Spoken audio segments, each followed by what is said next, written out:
إن الحمد لله نحمده ونستعينه ونستغفره ونعوذ بالله من شرور أنفسنا ومن سيئات أعمالنا من يهده الله فلا مضل له ومن يضلل فلا هادي له وأشهد أن لا إله إلا الله وأشهد أن محمدا عبده ورسوله أما بعد فإن أصدق الحديث كتاب الله وأحسن الهدي هدي محمد صلى الله عليه وسلم وشر الأمور محدثاتها وكل محدثة بدعة وكل بدعة ضلالة وكل ضلالة في النار أما بعد அன்புக்குரிய ஈமானிய உறவுகளே, அல்லாஹ்வினால் எம் மீது கடமையாக்கப்பட்ட இந்த ஜும்மாவுடைய கடமையை நிவர்த்தி செய்ய வேண்டும் என்ற நல்லொரு நோக்கத்துக்காக வேண்டி நாங்கள் அல்லாஹ்வுடைய மாளிகையில் அமர்ந்திருக்கின்றோம். முதலில் அல்லாஹ் தஆலா இந்த உலக வாழ்க்கையில் என்னென்ன நல்ல விடயங்களை எடுத்து நடக்கும்படி கட்டளையிட்டிருக்கின்றானோ அந்த அனைத்து நல்ல விடயங்களை நானும் எடுத்து நடப்பதுடன் எந்தெந்த தீய விடயங்களை அல்லாஹ் தஆலா தவிர்ந்து நடக்கும்படி கட்டளையிட்டிருக்கின்றானோ அனைத்து பாவமான காரியங்களிலிருந்து நானும் தவிர்ந்து நடப்பதுடன் நீங்களும் தவிர்ந்து நடக்க வேண்டும் என்று வசியத்து செய்தவனாக இன்றைய ஜும்மா உரையை ஆரம்பிக்கின்றேன். அன்புக்குரிய ஈமானிய உறவுகளே, இந்த உலக வாழ்க்கை என்பது அல்லாஹ்வினால் எனக்கும் உங்களுக்கும் ஒரு தடவை தந்த அமானிதமாக இருக்கின்றது. இந்த உலக வாழ்க்கையை தவிர ஏனைய அனைத்து விடயங்களையும் அல்லாஹ் தஆலா பல தடவைகள் தருவான். ஆனால் இந்த உலக வாழ்வு என்பது ஒரு மனிதனுக்கு அல்லாஹ் தஆலா ஒரு தடவை தான் தருவான். இந்த ஒரு தடவை பெற்றுக்கொண்ட வாழ்வில் நானும் நீங்களும் முடியுமான வரைக்கும் அல்லாஹ்வை சந்தோஷப்படுத்திய நிலையில், அல்லாஹ் தஆலா எம் மீது திருப்தி அடைந்த நிலையில், நாங்களும் அல்லாஹ்வுடன் பூர்ணமான திருப்தி அடைந்த நிலையில் இந்த பூமியை விட்டும் செல்ல வேண்டும். அந்த உணர்வை, அந்த வாழ்வை அடைவதற்காக வேண்டித்தான் அல்லாஹ் தஆலா வாரத்துக்கு ஒரு தடவை இந்த ஜும்மாவுடைய உரையை அல்லாஹ் கடமையாக்கியிருக்கின்றான். அதில் இமாம் பேசும் பொழுதே அடுத்தவர்கள் கேட்டுக்கொண்டிருக்க வேண்டும். பக்கத்தில் இருப்பவர் என்ன செய்தாலும் கதைக்காதே என்று கூட சொல்லாமல் மௌனமாக சொல்லக்கூடிய உரையை கேட்டுக்கொண்டிருக்க வேண்டும். குறுகிய ஒரு சில நிமிடங்களில் எங்களுடைய வாழ்க்கையில் மாற்றத்தை ஏற்படுத்த வேண்டும். நாம் செய்த தவறுகள் உணரப்பட வேண்டும். இந்த ஜும்மா உரைகளின் மூலமாக நாம் திருந்த வேண்டும், நல்லவர்களாக மாற வேண்டும் என்று அல்லாஹ்வுடைய மாளிகைக்கு நாம் சமூகம் அளிக்கின்றோம். அன்புக்குரிய ஈமானி உறவுகளே, இந்த உலக வாழ்க்கையில் ஒவ்வொரு மனிதனும் தனது பிறப்பை அறிந்து வைத்திருக்கின்றான். பிறந்த ஊர், வளர்ந்த ஊர், அவனை எந்த ஹாஸ்பிட்டலில் பெறப்பட்டது, யார் அவரை தூக்கினது, யார் முதலாவது ஆடை அணிவித்தது, அவரது முதலாவது பாடசாலை எங்கே என்று எல்லாத்தையும் மனிதன் அறிந்து வைத்திருக்கின்றான். ஆனால் அல்லாஹ் தஆலா அந்த மனிதனுடைய இறுதி மறைவு முடிவை யாருக்கும் தெரியாது. நாம் எங்கு பிறந்தோமோ அங்கு இருப்போம் என்பது கிடையாது. நாம் எப்படி பிறந்தோம் ஒன்றும் இல்லாமல், அதே போன்று ஆடை இல்லாமல் கூட எங்களுடைய உயிர்கள் பிரியலாம். எங்களை முதலில் தூக்கி குளிப்பாட்டி எங்களுக்கு ஆடை அணிவித்தவர்களை நாம் பெரிதாகும் பொழுது சொல்லுவார்கள், இவர்தான் உன்னை தூக்கி வளர்த்தவர், பாடசாலைக்கு கொண்டு போனவர், பள்ளிக்கூடத்துக்கு கொண்டு போனவர் என்று. ஆனால் எங்களுடைய ஜனாசாவை யார் தூக்குவார் என்பது தெரியாது, யார் கஃனிடுவார் என்பது தெரியாது, யார் தொலை வைப்பார் என்பது தெரியாது. நாம் பிறந்த ஊரில்தான் மரணிப்பேன் என்பதும் தெரியாது. எத்தனையோ பேர்கள் மக்கமா நகருக்கு, மதீனாவுக்கு, ஹஜ்ஜிகள், உம்ராவுக்கு செல்லும் பொழுது ஆசை வைக்கின்றார்கள் அந்த பயணத்தில் உயிர் பிரிய வேண்டும் என்று. ஆனால் அங்கே முடித்துவிட்டு வீட்டில் கால் வைத்தவுடன் மரணித்தவர்கள் இருக்கின்றார்கள். வீட்டுக்கு வருவதற்கு முன்னால் இடையில் மரணித்தவர்கள் இருக்கின்றார்கள். எனவே அல்லாஹ் தஆலா எங்களுக்கு எங்களுடைய ஆரம்பத்தை அறிய வைத்தவன், எங்களுடைய முடிவை அறிவை வைத்தது கிடையாது. யாருக்கும் சொல்ல முடியாது. எவ்வளவு தான் வசதி வாய்ப்பு பொருளாதாரங்கள் இருந்தாலும் சொல்ல முடியாது. எனவே அல்லாஹ்விடத்தில் நாம் ஒவ்வொரு நாளும் கேட்க வேண்டும், இறுதி முடிவை ரப்புல் ஆலமீன் சிறந்ததாக நல்லதாக அமைத்து தர வேண்டும் என்று. இன்றைக்கு அன்புக்குரிய ஈமானிய உறவுகளே, மிகவும் குறுகிய ஒரு சின்ன ஒரு விடயத்தை தான் இன்றைய ஜும்மா உரையில் நாம் எடுக்கலாம் என்று நினைத்திருக்கின்றேன். அதாவது அல்ஹம்துலில்லாஹ், இந்த உலகத்தில் முஸ்லிமாக பிறந்த, முஸ்லிமாக இடையில் ஏற்றுக்கொண்ட அல்லது எல்லாருக்கும் தெரிந்த ஒரு வார்த்தை தான் அல்ஹம்துலில்லாஹ். இந்த வார்த்தை தெரியாதவர்கள் யாருமே இருக்க மாட்டார்கள். சின்ன பிள்ளைகள் இருந்து பெரியவர்கள் எல்லாருக்கும் தெரியும். இந்த வார்த்தையின் தாற்பயம் என்ன, இந்த வார்த்தை எங்கிருந்து உருவானது, இதனுடைய வார்த்தையின் முடிவு எங்கு போய் சேர்க்கின்றது என்பதை பற்றி அன்றாடம் நான் பாவிக்கக்கூடிய இந்த வார்த்தையுடன் எங்களுடைய வாழ்வு எப்படி தொடர்படுகின்றது. முதலாவது அல்ஹம்துலில்லாஹ் என்றால் புகழ் அனைத்தும் அல்லாஹ்வுக்குரியது. இன்றைக்கு மனிதனை ஒவ்வொரு மனிதனும் தனது புகழை விரும்புகின்றான். ஆட்சி அதிகாரங்கள் கிடைத்தவன் புகழை விரும்புகின்றான், கல்வியினால் புகழை விரும்புகின்றான், பிள்ளை குட்டிகளை பெற்று அதன் மூலமாக புகழை விரும்புகின்றான். அதே நேரம் ஆண் பிள்ளைகள் என்றால் அவர் இன்னும் கொஞ்சம் புகழை அதிகமாக விரும்புவார். பெண் பிள்ளைகள் என்றால் ஆண் பிள்ளைகளே அதிகமாக இருந்து ஒரு பெண் பிள்ளை கிடைத்துவிட்டால் மனதில் ஒரு புகழ் இவனுக்கு ஏற்படுகின்றது. குடும்பத்தில் எல்லாருக்கும் ஆண் பிள்ளை, எனக்கு பெண் பிள்ளை என்று உணர்கின்றான். இப்படி இந்த உலகத்தில் ஒவ்வொருவரும் தனது தொழிலை வைத்து, தனது படிப்பை வைத்து, தான் பிறந்த இடத்தை வைத்து, தனது மகன் எங்கே தொழில் வெளியே ஒரு நாட்டில் தொழில் புரிகின்றான் என்றால் அந்த நாட்டில் அவன் கூலி தொழில் செய்து கொண்டிருப்பான். ஆனால் இங்கே இவர் சொல்வார், எனது மகன் அந்த பெரிய ஒரு நாட்டில் இருக்கின்றார் என்று புகழை மனிதன் விரும்புகின்றான். இந்த உலகத்தில் என்னென்ன புகழுக்கு என்னென்ன காரணிகள், என்னென்ன அடிப்படைகள் இருக்கின்றதோ இவை அனைத்தும் அல்லாஹ்வுக்குரியது. நாம் இந்த உலகத்தில் பிறந்தது ஒன்றுமில்லாமல் பிறந்தோம். அல்லாஹ் தஆலா அல் குர்ஆனில் அடிக்கடி மனிதனுக்கு ஞாபகப்படுத்துகின்றான், உன்னை நீ நினைத்து பார், உனது உடம்பு எப்படி உருவாகினது, உயிர் கொடுக்கப்பட்டது எப்படி, எதிலிருந்து நீ படைக்கப்பட்டாய் என்று நினைத்து பார் என்று ஏன் சொல்லுகின்றான்? உனக்கு எந்த புகழும் கிடையாது. நீ எந்த பெண்ணை முடித்தாலும், எந்த குடும்பத்தில் முடித்தாலும், எதில் இருந்தாலும், எப்படி வசித்தாலும் வஅன்துமுல் ஃபுகராஉ இலல்லாஹ். அல்லாஹ் சொல்லுகின்றான், யா அய்யுஹன்னாஸ் வஅன்துமுல் ஃபுகராஉ இலல்லாஹ். மனிதர்களே என்று அல்லாஹ் சொல்லுகின்றான். புகழை மனிதர்கள் விரும்புவார்கள், முஸ்லிம்களும் விரும்புவார்கள், முஸ்லிம் அல்லாதவர்களும் விரும்புவார்கள். அதனால் தான் அல்லாஹ் சொல்லுகின்றான், யா அய்யுஹன்னாஸ், மனிதர்களே வஅன்துமுல் ஃபுகராஉ இலல்லாஹ், நீங்கள் அனைவர்களும் அல்லாஹ்வின் பால் தேவையுடையவர்கள். வல்லாஹு கனியுன் ஹமீத், அல்லாஹ் தான் அதாவது வசதி மிக்கவன், அவன் தான் புகழுக்குரியவன். இந்த உலகத்தில் எந்த ஒரு காரணியும் நம்மளுக்கு புகழ விரும்புறதுக்கு அடிப்படையே கிடையாது. எனவே அன்புக்குரிய ஈமானி ஒரு இது முதலாவது ஒரு விடயம். இந்த புகழ் என்பது, இந்த வார்த்தை அல்ஹம்துலில்லாஹ் என்பதே என்னோட உங்களோட எல்லாரோடையும் தொடர்படக்கூடிய ஒன்று.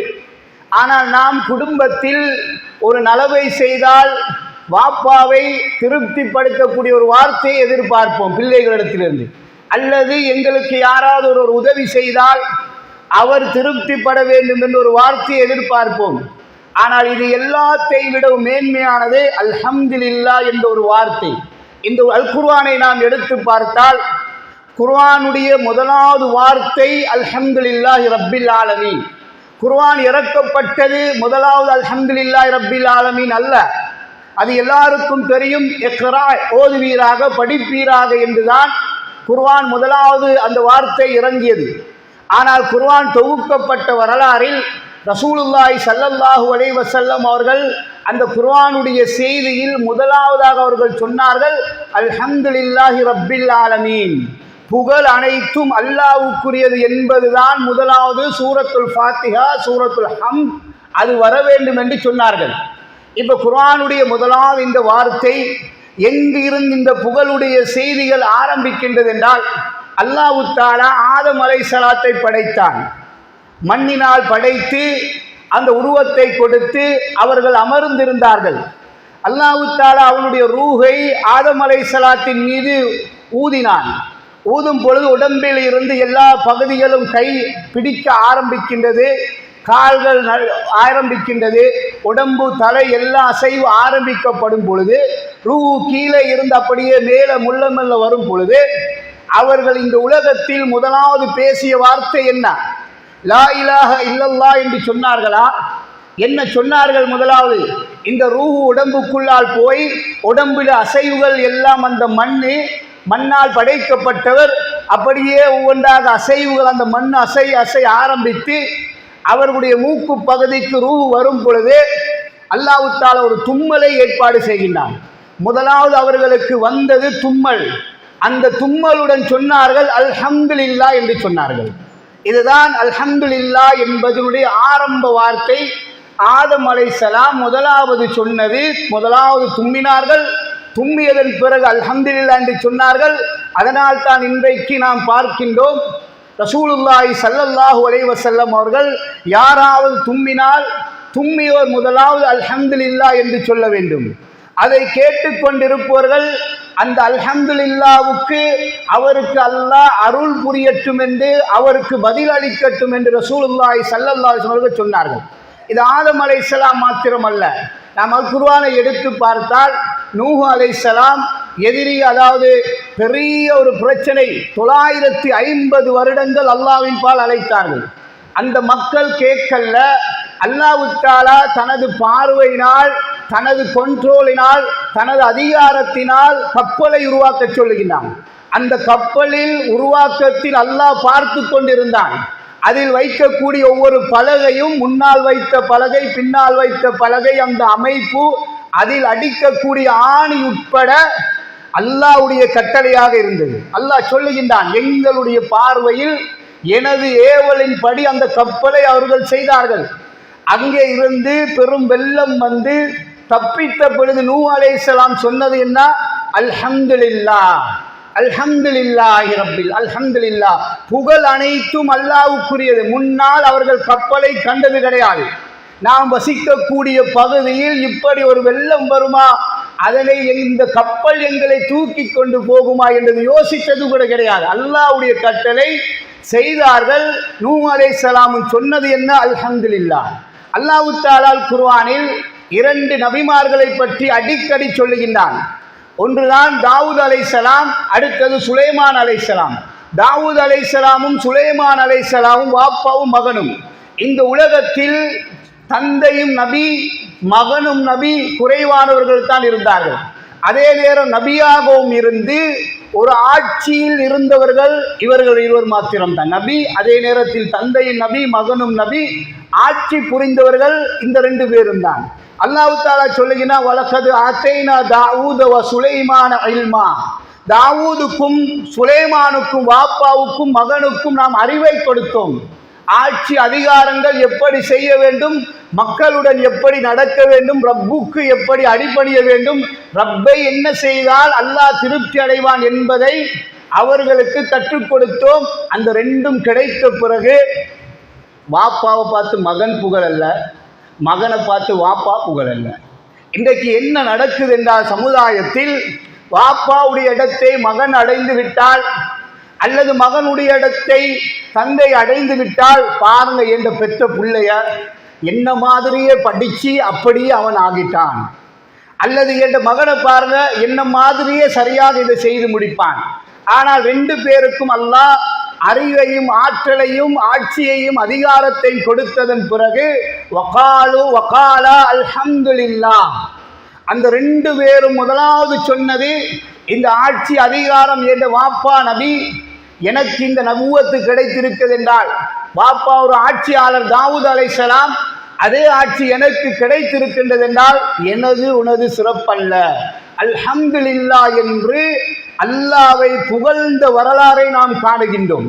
இப்பொழுது நபிமார்களுடைய வரலாறிலும் அதிகமான சந்தர்ப்பங்களில் இப்ராஹிம் அலைஹிஸ்ஸலாம் அவர்களுக்கு அல்லாஹ் தஆலா பிள்ளை பாக்கியத்தை கொடுத்தான். எப்பொழுது கொடுத்தான்? அவர்கள் பிள்ளை கிடைக்கும் என்பதை அவர்கள் ஆசை வைக்க முடியாத ஒரு வயது, அவர்களுடைய மனைவியும் ஆசை வைக்க முடியாத ஒரு வயது. அந்த நேரத்தில் அல்லாஹ் தஆலா பிள்ளையை கொடுத்தான். பிள்ளையை நம்ம எல்லாம் கையில் எடுத்தா சீசாண்டா ஒரு நிலையில் மனிதன் மூஞ்சி மாறும். நோமல் என்றால் ஒரு விதமாக மனிதன் கதைப்பான். இதை தாண்டி ஒரு வயதான காலத்தில் இது நடக்குமா நடக்காதா என்று நம்பிக்கை இழந்த நேரத்தில் அல்லாஹ் பிள்ளையை கொடுத்தான். இப்ராஹிம் அலைஹிஸ்ஸலாம் என்ன சொன்னார்கள்? அல்ஹம்துலில்லாஹ், அல்லாஹ்வுக்கே புகழ் அனைத்தும். இந்த பிள்ளையை தந்த நன்கொடையாக தந்த ரப்புக்கு தான் புகழ் என்று எல்லா நேரத்திலும் அல்லாஹ்வை புகழ்வதை உங்களுடைய வீட்டில் ஞாபகப்படுத்துங்கள். பிள்ளைக்கு ஞாபகப்படுத்துங்கள், மனைவிக்கு ஞாபகப்படுத்துங்கள், பெற்றோருக்கு ஞாபகப்படுத்துங்கள், வேலைக்காரனுக்கு ஞாபகப்படுத்துங்கள், எல்லாருக்கும் சொல்லுங்கள் அல்ஹம்துலில்லாஹ் அல்ஹம்துலில்லாஹ். காரணம் என்ன தெரியுமா? இந்த ஒரு வார்த்தை தம்லஉல் மீசான், எங்களுடைய நன்மை தீமை நிறுத்தப்படக்கூடிய அந்த தராசு இருக்கின்றதே, அந்த தராசை இந்த ஒரு வார்த்தை நிரப்பும். எங்களுடைய தொழுகை சில நேரம் ஏற்றுக்கொள்ளப்பட்டிருக்காது, எங்களுடைய நோன்பு ஏற்றுக்கொள்ளப்பட்டிருக்காது, ஹஜ்ஜி ஏற்றுக்கொள்ளப்பட்டிருக்காது, எல்லாமே மனிதர்கள் பார்க்க வேண்டும் என்று அதியாக்களை கொடுத்திருப்போம், அதுவும் ஏற்றுக்கொள்ளப்பட்டிருக்காது. ஆனால் யாருக்குமே தெரியாமல் அல்ஹம்துலில்லாஹ் என்று சொன்னோராக புகழ், அல்லாஹ் அக்பர் என்று சொன்னது, சுபஹான் அல்லாஹ் அல்ஹம்துலில்லாஹ் அல்லாஹ் அக்பர் என்ற ஒரு வார்த்தை அல்லாஹ் செய்மடுத்துக் கொண்டிருப்பான். அந்த வார்த்தையுடைய பலன் அங்கே மீசானை நிரப்பும் என்று நபி அவர்கள் சொன்னார்கள். எனவே அன்றாடமாக எங்களுடைய வாழ்க்கையில் இந்த அல்ஹம்துலில்லாஹ் சொல்லிக்கொண்டே இருக்க வேண்டும். எங்களுக்கு தெரியும், அல் குர்ஆனை நாம் எடுத்து பார்க்கும் பொழுது சுவர்க்கவாசிகள் சுவர்க்கத்துக்கு நுழைந்து விடுவார்கள். முதலாவது ரப்புல் ஆலமீன் அவர்களுடைய உள்ளத்தில் இந்த பூமியில் வாழும் பொழுது வனஸஅனா மா ஃபீ சுதூரிஹிம், இந்த உலகத்தில் அவர்களுடைய உள்ளங்கள் கெட்டு போய் ஒருவருக்கொரு குரோதியாக வாழ்ந்தார்கள். அங்கே போவதற்கு முன்னால் உள்ளத்தை ரப்புல் ஆலமீன் பரிசுத்தப்படுத்துவான். அங்கே போனதின் முதலாவது சொல்வார்கள் சுபஹான் அல்லாஹ் சுபஹான் அல்லாஹ் என்று அல்லாஹ்வை புகழ்வார்கள். இரண்டு முஸ்லிம்கள் சந்தித்தால் சலாம் சொல்வார்கள், பிரியும் பொழுது கடைசியாக சொல்வார்கள் அல்ஹம்துலில்லாஹி ரப்பில் ஆலமீன்.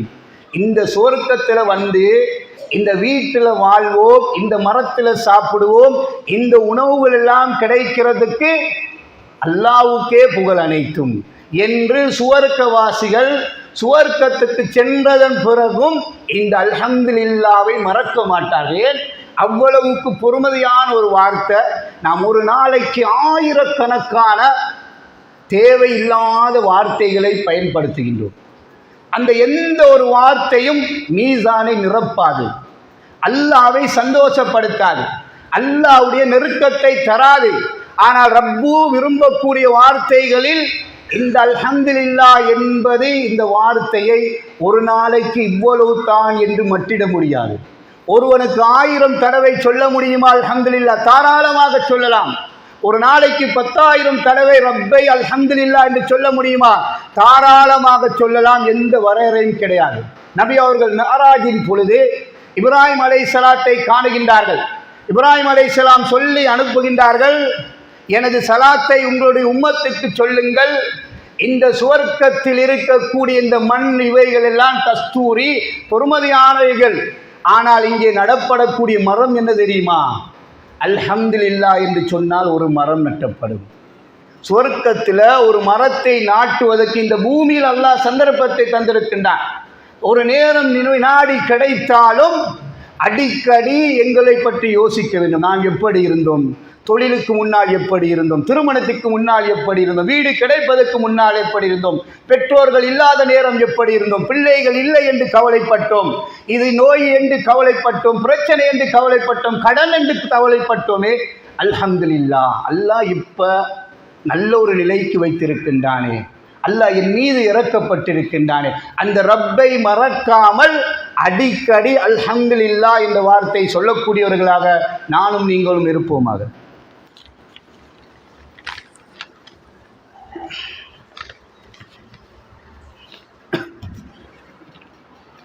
அல்ஹம்துலில்லாஹ் வஸ்ஸலாத்து வஸ்ஸலாமு அலா முஹம்மதின் அப்துல்லாஹ் வஅலா ஆலிஹி வஸஹ்பிஹி அஜ்மஈன். அம்மா பஅத். அன்புக்குரிய ஈமானி உறவுகளே, அல்லாஹ் தஆலா அப்படியே மரணித்திருப்பார். தந்தை தூங்கியோர் மரணித்திருப்பார். நபி அவர்கள் சொன்னார்கள், மன் அஸ்பஹ மின்கும், யார் உங்களில் ஒருவர் காலையை அடைகின்றார், தூக்கத்துக்கு போன மாதிரி உடம்பு நல்ல அப்படியே இருக்கின்றது, அதே கொண்டு வந்தால்தான் வீட்டில் உணவாக இருக்கும். ஆனால் நாம் எழும்பி பார்க்கின்றோம், உடம்பு ஆரோக்கியமாக இருக்கு, எங்களுக்கு கீழால் உள்ளவர்கள் ஆரோக்கியமாக இருக்கின்றார்கள். காலையில் எழும்புடன் சாப்பாட்டுக்கு என்ன செய்வது என்று யோசனை இல்லை என்றால் நபி அவர்கள் சொல்லுகின்றார்கள், அவனுக்கு இந்த உலகமும் உலகத்தில் உள்ளவைகள் அனைத்தும் கிடைத்ததை போன்று ஆரோக்கியம். எழும்பிய உடனே நாம் என்ன சொல்லுகின்றோம்? அல்ஹம்துலில்லாஹ், அல்லாஹ்வைத்தான் புகழ்கின்றோம். திரும்ப இந்த ரூஹ் கிடைத்தது. நபி அவர்கள் அந்த தூக்கத்துக்கு போகும் பொழுது இரவில் ஓதக்கூடிய துஆக்களில் நபி அவர்கள் அந்த இடத்திலும் அல்ஹம்துலில்லாஹ் என்பதைத்தான் சொல்லுகின்றார்கள். நாம் தூக்கத்தில் ஒரு கனவு காணுகின்றோம். நபி அவர்கள் சொன்னார்கள், விருப்பமான ஒரு செய்தியை கண்டால் அல்ஹம்துலில்லாஹ் என்று தூக்கத்தில் கண்ட கனவுக்கு அல்லாஹ்வை புகழுங்கள். அதே நேரம் தூக்கத்தில் ஒரு கெட்ட கூடாத ஒரு தீய ஒரு விடயத்தை கண்டுவிட்டோம், நெருப்பு பத்துகின்றது அல்லது பிள்ளை எக்ஸிடென்ட் ஆகின்றது, இப்படி கூடாத எதை கண்டாலும் ஷைத்தானிடத்திலிருந்து பாதுகாப்பு தேடுங்கள். ரசூலுல்லாஹி ஸல்லல்லாஹு அலைஹி வஸல்லம் அவர்கள் அழகாக சொல்லுகின்றார்கள். இன்னும் மிக முக்கியமான ஒரு செய்தி என்னவென்றால், மனிதனுக்கு உலகம் கிடைக்க கிடைக்க அல்லாஹ்வை நெருங்குவதற்கு கொஞ்சம் ஆசைப்படுவான் சிலர்கள், அல்லது அதில் இறுக்கம் ஏற்பட ஏற்பட தொழுகையின் மீது இவனுக்கு நம்பிக்கை இருக்காது, பிடித்த நோன்பின் மீது நம்பிக்கை இருக்காது, செய்த நல்லமல் மீது நம்பிக்கை இல்லாமல் இழந்து விடுவான். ரசூலுல்லாஹி ஸல்லல்லாஹு அலைஹி வஸல்லம் அவர்கள் சொல்லுகின்றார்கள், அல்லாஹ் தஆலா சொன்னதாக ஒரு மனிதனுக்கு விருப்பமான ஒரு பிள்ளை இருக்கின்றது. அந்த பிள்ளையை அல்லாஹ் தஆலா பறித்து எடுக்கின்றான். சிலர்களுக்கு ஒரு பிள்ளை, 2 பிள்ளை, 3 பிள்ளைகள் மரணித்திருக்கும். அல்லாஹ் என்ன தெரியுமா எதிர்பார்க்கின்றான்? அல்லாஹ் தஆலா வானவர்களை அந்த இடத்துக்கு அனுப்புகின்றான். அந்த இடத்துக்கு அனுப்பி பிள்ளையை அவர்கள் பறித்து எடுத்து அல்லாஹ்விடத்தில் போகின்றார்கள். அல்லாஹ் கேட்கின்றான், மாதா கால அப்தி, என்னுடைய அடியான் என்ன சொன்னான்? என்ன சொல்லுவோம்? வாப்பா மௌத்து, மனைவி மரணித்து விட்டால், பிள்ளை மௌத்து. நம்ம ஒவ்வொருவரும் ஒவ்வொரு வித்தியாசமான கோணல்ல யோசிப்போம். இன்னும் கொஞ்ச நாள் வாப்பா உயிரோட வச்சிருந்தா எப்படியாவது கடையை நான் எழுதி எடுத்திருப்பேன், அதற்கு முந்தி மௌத்தா போயிட்டாரு. ஒரு பிள்ளை மௌத்தாகிவிட்டது, இது இவ்வளவு காலம் தவம் இருந்து இந்த வயசுல எடுக்கணுமா? கொஞ்சம் சிரிச்சு பேசி நடக்கிற வயசுல மௌத்தா போனா கொஞ்சம் சந்தோஷமாக இருக்கும் என்று சொல்வார்கள். அல்லாஹ் எது தெரியுமா எதிர்பார்க்கிறான்? உங்களுக்கு ஒன்று கிடைப்பது, நபி அவர்களுக்கு ஒன்று கிடைத்தால் அல்ஹம்துலில்லாஹ் இல்லதி தத்திம்மு பிஹி ஸாலிஹாத், நல்ல விடயங்கள் முடிவடைவது அல்லாஹ்வை கொண்டு என்பார்கள். ஒரு கெடுதி நடந்தால் அல்ஹம்துலில்லாஹ் அலா குல்லி ஹால், எல்லா நிலைகளிலும் அல்லாஹ் தான் புகழுக்குரிய என்பார்கள். இப்போ இந்த வானவர்கள் போய் அல்லாஹ்விடத்தில் சொல்லுகின்றார்கள். அல்லாஹ் கேட்கின்ற, என்ன சொன்னான் எனது அடியான்? நிறைய பேர்கள் மறக்கக்கூடிய ஒரு இடம் என்ன தெரியுமா? திரும்ப போறதும் வர வேண்டும். இதை சொன்னால் அல்லாஹ் என்ன தெரியுமா செய்கின்றான்? உபுனூலஹு பைத்தன் ஃபில் ஜன்னா, சுவர்க்கத்தில் அவனுக்கு ஒரு வீட்டை கட்டுங்கள். அந்த வீட்டுடைய பேரை ரப்புல் ஆலமீன் வைக்கின்றான், பைத்துல் ஹம்த், புகழுக்குரியவருக்கென்று ஒரு வீடு சுவர்க்கத்தில் இருக்கு. எப்படி நோன்பாளிகள் பாபு ரையானில் நுழைவார்களோ அதே போன்று சுவர்க்கத்துக்குள்ளால் சென்றதன் பிறகு யாருடைய பிள்ளைகள் மரணித்திருக்கின்றதோ அந்த பிள்ளைகளுடன் அவர்கள் அந்த வீட்டில் வாழ்வதற்கு ரப்புல் ஆலமீன் பைத்துல் ஹம்த் என்று அது புகழ்ந்தவர்களுக்கு மட்டும்தான் கிடைக்கும். அந்த பிள்ளையை இழந்தவுடன் ரப்பை நினைத்து ரப்பை புகழ்ந்தால் அவர்களுக்கு அல்லாஹ் சுவர்க்கத்தில் பைத்துல் ஹம்த் என்று புகழுக்குரிய ஒரு வீட்டை அமைத்து அல்லாஹ் அங்கே வைக்கின்றான். அல்லாஹ் எங்கள் அனைவர்களுக்கும் அந்த வீட்டை ரப்புல் ஆலமீன் நசீபாக்க வேண்டும். இது இந்த உலக வாழ்க்கையில் அன்றாடம் நாம் சாப்பிடும் பொழுது அல்லாஹ் எதை விரும்புகின்றான்? மனைவி அழகாக சாப்பாடு செய்து ஒரு விருந்தாளிக்கு வைத்தால் மனைவியுடைய கை எப்படி பக்குவம் என்று விரும்புவார்கள் கேட்க, அல்லது பிறகாவது கேட்பார்கள், எப்படி நல்லா இருந்துச்சா சொல்லுங்களே என்று. அன்புக்குரியவரை அல்லாஹ் என்ன தெரியுமா விரும்புகின்றான்? இன்னல்லாஹ லா யர்லா அனில் அப்து, அல்லாஹ் ஒரு அடியானிடத்தில் இருந்து விரும்புவது என்னவென்றால், சாப்பிடும் பொழுது முதலாவதாக பிஸ்மில்லா என்று அவன் சொல்லணும். ஒரு தடவைத்தான் நாம் பிஸ்மில்லா என்று சொல்லுவோம். 10-15 கவலங்கள் சாப்பிடும் பொழுது ஒவ்வொரு கவலத்துக்கும் அல்லாஹ்வை புகழ்வதை அல்லாஹ் விரும்புகின்றான். நம்ம யோசிப்போம், அது எப்படி? ஒரு தடவை சாப்பிட்டுட்டு அதுக்கு பிறகு அல்ஹம்துலில்லாஹ் என்று சொல்ல முடியுமா என்று. நிறைய பேரை பாருங்கள், ஹோட்டலில் விருந்தில் வாயை மூடாமல் சாப்பிட்டு கொண்டிருப்பார்கள், கதைத்து கொண்டும் இருப்பார்கள். ரெண்டும் நடக்குது. ஆனால் அல்லாஹ்வை புகழ வேண்டும் என்று இந்த சாப்பாடு குடி ஒவ்வொரு மிடருக்கும் பிறகும் ரப்பு அதைத்தான் விரும்புகின்றான்.